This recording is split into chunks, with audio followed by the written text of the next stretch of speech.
Hi there, this is Forrest, and this is your rapid recap for Session 3 of Astrology 101, 8 Weeks to Astro-Literacy. Today we are addressing the signs, and this is a really complex and rich layer of the astrological language. So we're going to hit it from a couple different angles. And let's start with a story. Once upon a time, there was a caveman, and he was alive. The primal vitality was active within him, and he also had the instinct to remain alive. Now, he was physically incarnated. He had a human being's body, and that human being's body was equipped with things like sensory input devices, eyes, ears, taste buds, and a brain through which to process all of that sensory input. But as he looked and sniffed and felt around, he also sensed something deeper and more internal, responses that helped him to identify things that were safe and things that were dangerous, healthy things, unhealthy things. And he experienced this primal fear and the need to establish a safe, protective space for himself. Now, one day, the caveman encountered other cave people. And it occurred to him that he was a distinct individual. He was a being in the presence of other beings, and he realized that they could see him just as he saw them. So there emerged within him a sense of identity. And the cave people all had different resources. Some were fast, some were strong, some were sneaky, and some had really good hearing. And they noticed that when they worked together, they were more successful in hunting and gathering than they were when they were alone.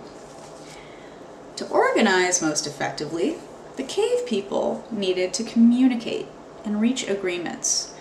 They also had to make sure that they divided all of the food fairly so that they would maintain peaceful relations with each other. So some cave people kept their promises very well, and they were very fair, and they gained each other's trust. They developed emotional bonds, and they cultivated intimacy. Some of them even had cave babies. Others developed distrust and cultivated enmity. Now, when our caveman was hunting, he began to wander further and further away from the other cave people. He began to wonder about the mountains and maybe new creatures, new cave people, gods that might reside beyond the mountains. His curiosity grew until he finally struck out and went off on his own to explore the unknown. After a very long and difficult climb and many harrowing experiences, the caveman finally reached the summit of the mountain, from which he could see for miles around. His whole village, the vast plains, rivers, woods, and valleys that surrounded it, as well as other cave people with different colored skin, using different languages and different tools. When he returned, he could draw a map and show the others where fresh water could be found, ripe berries could be picked, and great herds were for hunting. He also suggested some changes. Perhaps they ought to redesign their spears for new prey. Perhaps it would be better to hunt in the cooler months than in the hot ones. Some cave people were very receptive to these suggestions. Others preferred to stick with tradition and do things in the same familiar way. As the caveman grew older, he came to understand that nothing in the physical existence that he knew was permanent, that everything transcended this life.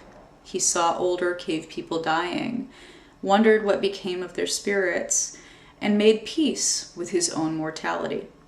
He let go of things that didn't matter, grudges, heartaches, even his own ego, and his consciousness changed as he surrendered to the inevitability of the infinite.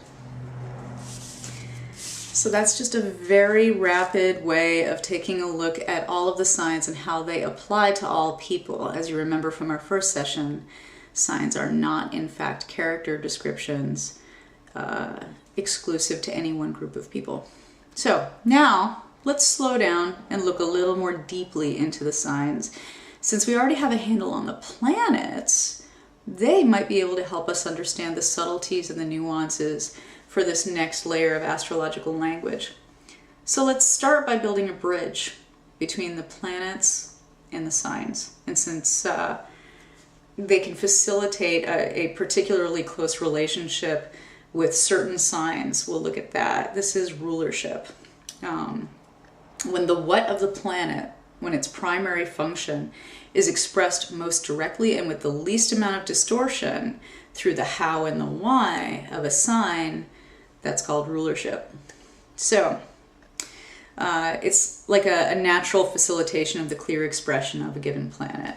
And for this purpose, we'll address the signs out of order for a minute, and instead we'll proceed in the order of their ruling planets. And you remember that the sun is the development of identity and ego. It rules the sign Leo.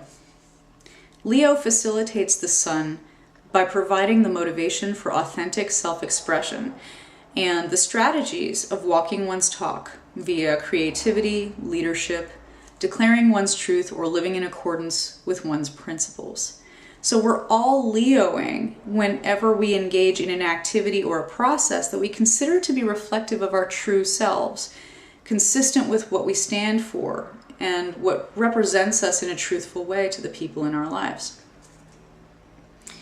The moon, as you recall, is the development of intuition and a solid emotional foundation.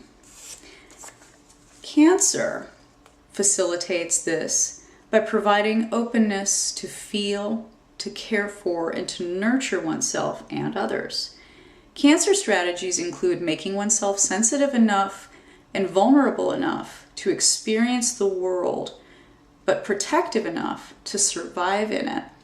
So we're all cancering whenever we recognize fundamental needs like food, safety, and human connection within ourselves and within others, and when we do the work to fulfill those needs. The next planet, as you might recall, is Mercury, and he's the development of perception, thought, and awareness. Gemini facilitates the expression of Mercury by providing intellectual curiosity, the motivation to learn, teach, gather, and transmit data. Gemini strategies include talking and listening, observing, researching, and questioning. So we're all Geminiing whenever we seek out facts by engaging our physical senses or having a conversation or through educational activity.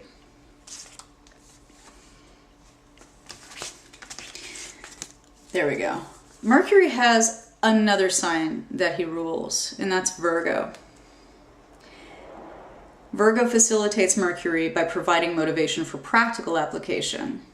Virgo strategies include organization of information via classification and the creation of distinctions. So we're Virgoing anytime we apply our knowledge to be of service, and when we apply systems, structures, and patterns to contain the knowledge and to deliver it. The next planet that we dealt with was Venus. Venus rules Libra. Libra facilitates the Venusian expression by providing the motivation for mutual understanding. Libra strategies include negotiation, flirtation, friendship, the meeting of minds in the pursuit of harmony. So we're all Libraing when we exercise courtesy, diplomacy, and grace, when we form and share opinions, when we make agreements and promises, and when we engage in personal exchange with others. But Venus also rules Taurus. Taurus facilitates her expression by providing motivation for sensory pleasure and physical satisfaction. Taurian strategies include the enjoyment of creature comforts, bodily wellness, sensuality, beauty, and satiety.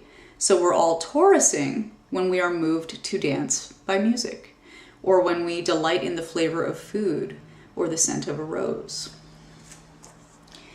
Next planet is Mars, and as you might recall, Mars is the development of drive, courage, and will. Rules Aries. Aries facilitates this expression by providing the motivation to survive. Aries strategies include things like self-propulsion, gathering momentum, exercising initiative, and applying enthusiasm. We're Ariesing whenever we meet a challenge head-on, and when we respond to fear or stress with courage and fortitude, and when our desires launch us headfirst into who knows what on a collision course with our goals. Mars also rules Scorpio and is co-ruler with Pluto. So we've got Mars, the development of drive, courage, and will, and Pluto, the development of transpersonal power and potency, facilitated by Scorpio, who provides a deep, compelling desire on an emotional level. Scorpio strategies include things like seduction, bonding, sharing, mating, transformation. We're all Scorpioing anytime we experience things like lust, passion, intimacy, jealousy, and the blending of our resources with another's resources in trust and in partnership. It's where we live out our promises or break our promises and experience the emotional impact of having promises broken. Next planet that we dealt with was Jupiter. And as you might recall, Jupiter is the development and the growth of a personal worldview. Sagittarius facilitates this process by providing philosophical curiosity and the motivation to look outside of established facts or facts at all.